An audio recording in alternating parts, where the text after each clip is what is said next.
Hi, Carly J. Welcome to our Magical Mothering podcast. Thank you so much for joining me today. No, thank you for having me. I'm so excited to be here. So it's all right. So I would love to invite you to come and chat with me because I love how passionate you are about empowering moms to reclaim their creativity, having an outlet for their own passions, and really reclaiming back some of their own energy. So I'd love to talk to you about that and what magical mothering really means to you. So would you like to tell me a bit about you? Okay, yeah, for sure. So my name's Carly J. I am a mother of 5 kids. And as you said, I am very passionate about allowing mums to, helping mums find their permission in themselves to actually reclaim who they are as a person, not just as a mother anymore, and really passionate about helping guide mothers to finding their own power again and standing strong with who they are so that then they can be more for their own family. I really got into this because I struggled after my third was born with being stuck in the motherhood role, Mm. and it made it so that I was really a really crappy mother, to put it bluntly. Yeah. I got that lost in being trying to be the perfect mother that I forgot who I was and where I really was in that whole role of everything. So for me, now I've stepped through that, I've come past that, and I've worked out that the best way to be the best mother and magically mother our children is to be present to ourselves as well as our kids. Yeah, I couldn't agree anymore. So I resonate with your story so much. It was probably around the time that I was pregnant with my second, where it was really hard, and it was early on in my journey where I just felt like I was a shell of a person, and I felt like, who am I? Like, I used to know myself so well, and now I just feel like this shell, and this all I'm just putting up is this front, and nobody really knows me because everything is not the real me. And that was all of that trying to be the best mother that I could be. And you ended up, or for me personally, I was snapping at everybody that was close to me. My husband was copying it. My kids were just getting this grumpy mom, and she was burnt out and tired and exhausted from trying to do everything. But yeah, I completely resonate. Like I was at that point where that was when I signed back up to the uni that I'd put on hold years ago. It's Yeah. like I've got to go back to doing things for me, for what I'm here for, my purpose, and finding that purpose again. And that's something that a lot of women um come to me with as well. And you probably get this as well, like moms that are like, "What is my purpose?" Do you get that question Yes. too? Yeah, Yeah, it's either that question or I just don't know who I am anymore. yeah, I have that statement and I've heard that statement so many times, and I think I've heard it because I've said it before. yeah. So, and from what you're saying, that's probably something you said was, "What is my purpose?" So now you Mm. have those beautiful mums coming to you that say that same thing because that they are you. You're Yeah. attracting those people. That's so true. We do attract the people that we've walked this journey before, and they recognize that journey in us, or the advancement of that and how it can evolve.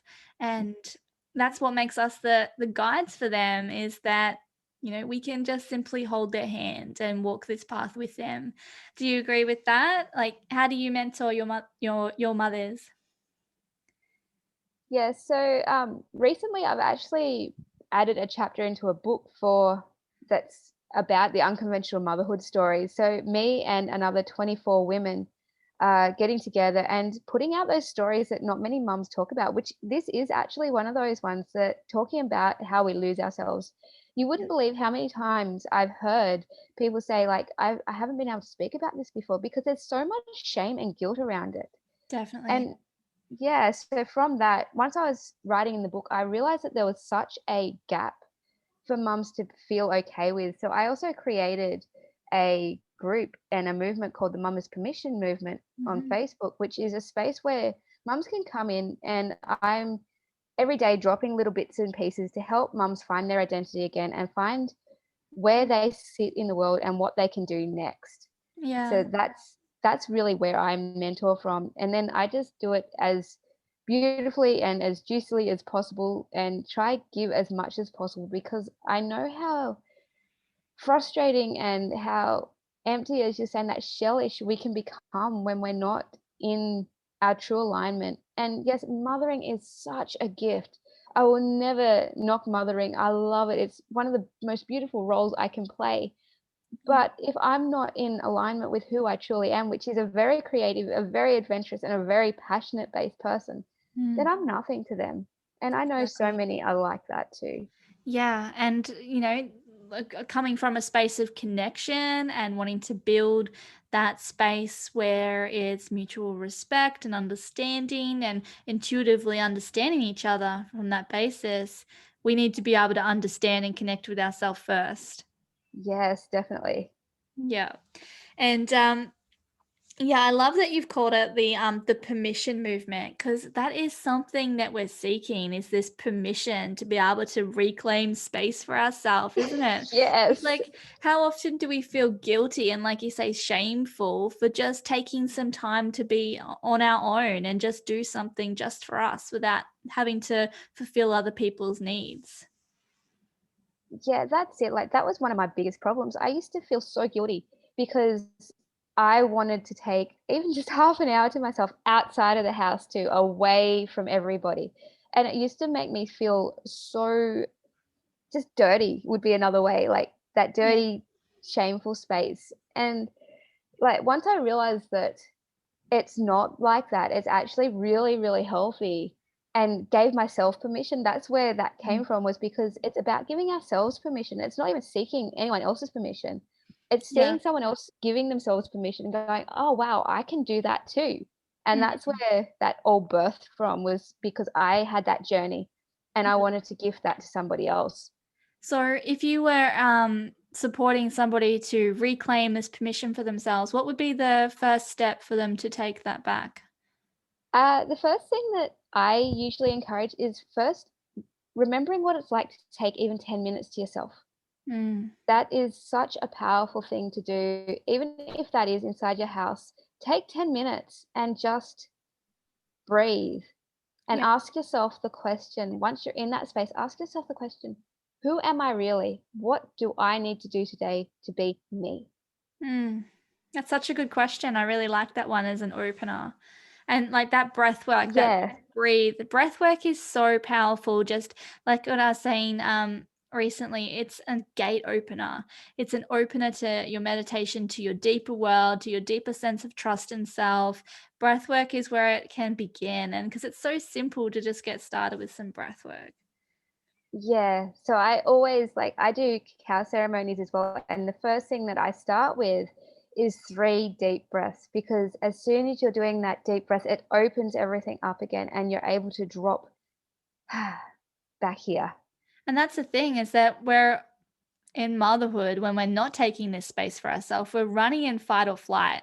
We Yeah. are constantly in survival mode. I hear that all the time. And just to drop back with those breaths drops us into that parasympathetic nervous system state of being calm. And that's what we're Yes. seeking. And if we can just stop for a minute and allow ourselves to breathe, then we can just return back to those roots. It's sometimes scary how simple it can be to just reclaim some space, right? Yeah. And it's those simple actions though that start and they're the small steps that keep you going forward to getting to that big powerful going, oh yeah, here I am again. This is Yeah. me. Yeah. And something that I talk a lot about is boundaries, is that we have to Yes. have these conversations that can uphold these boundaries with love. So if we're talking to our children, our partners, we're holding boundaries with love, but we're also having to hold these boundaries with ourselves. Is that's been my Oh, biggest struggle is actually saying, like I could write it on the calendar and saying, I'm taking this night off and I'm not available, but then for me to actually walk out the door is another story. yeah, I had for the first few times when I tried, because I do like a goddess day or half day where I take half a day to myself. And those first few times I stumbled and I tripped and I stumbled and I tripped. And it probably took me nearly an hour to get out the door. Yeah. But I guess I'm really lucky my husband supports it the whole way through as well. Mm. But having that, yeah, just going through that motion of, "No, mummy's going," and telling myself that as well as the kids, "No, I'm going now." It sorta eased it off, and we worked into that myself Yeah. and them going, "Okay, yep, this is gonna happen." And it happened. And then it gets easier each time because you're reconnecting with yourself, you're re-energized, and even the kids feel it as well. Like, when you come back after you've been there, you're so much more in tune to them, you're so much more present, or at least I know I am. Yeah, I'm I can so much better. definitely can relate to that. As soon as I come back from, even like, my work is a big self-care thing for me. Like, I've got to work, otherwise I feel like this is my passion. This is what I'm here for. Yeah. So, like, once I come back from that, I am like, just all my energy's up here and really excited. And like, even if we've had a really hard day, just, taking some space for me is so much better than laying in bed and watching, Netflix with ice cream and stuff like that, which is sometimes what I just feel like doing. But just if you go, no, I've dedicated myself to doing this time, I'm taking Yes. this time, and then it will actually make you feel better. Yeah, definitely. Yeah. Oh, thank you so much for sharing that. Yeah, so like we mentioned like the creativity and like this is like being an energy healer, this is so much sacral connection, and I can't help but to go there with our relationships, like with our partners. I've got a really supportive husband Yeah. as well, and how our creativity and our passions actually fuels our relationship as well. And have you found that it Yeah. actually empowers that and makes you such a stronger force together when you're Uh, feeling your soul, like your sacral energy?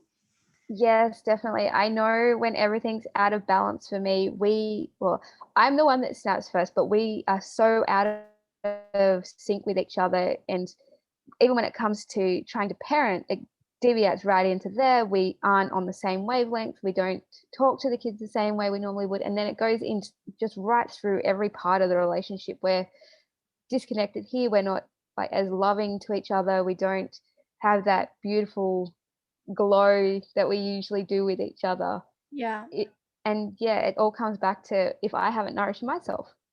It exactly. Yeah. Yeah, and that's why they're trying to push us out the door and say, "Go and take your Yes, time. just Get go. out." Like, "Aren't you leaving?"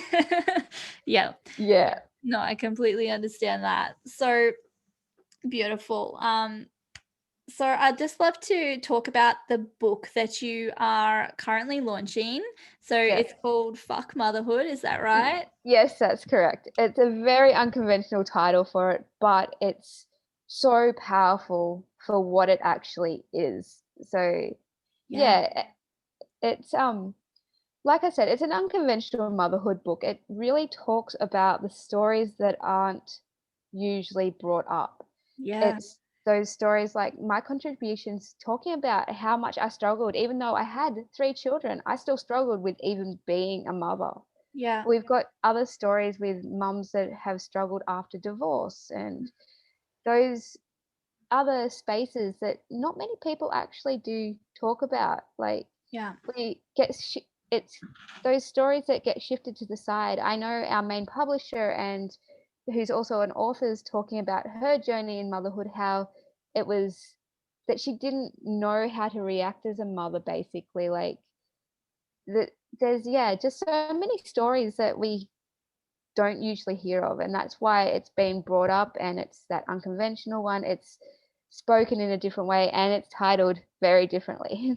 It's so important that we have safe spaces to talk about our journeys, even the parts that may feel shameful or that we're afraid to talk about because, of fears of what other people might judge or think.